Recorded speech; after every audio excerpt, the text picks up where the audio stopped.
ஓய்வு பெற்ற அதிகாரி ஒருவர் கடைக்கு சென்று கடையில் நின்ற இளைஞனிடம், எனக்கு 742 தானியங்கள் கொடுங்கள் என்று கேட்கிறார்.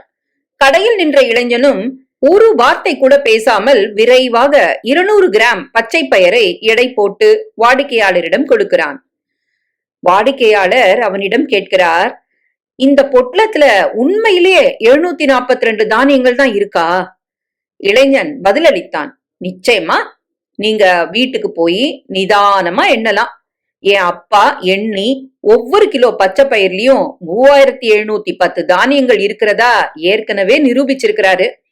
அதனால 200 கிராமுக்கு 742 தானியங்கள் கட்டாயமா இருக்கும் என்றான். வாடிக்கையாளர் இன்னும் ஆர்வமாகி இளைஞனிடம் கேட்கிறார், ஆமா, உன் அப்பா இப்ப என்ன பண்ணிட்டு இருக்கிறாரு?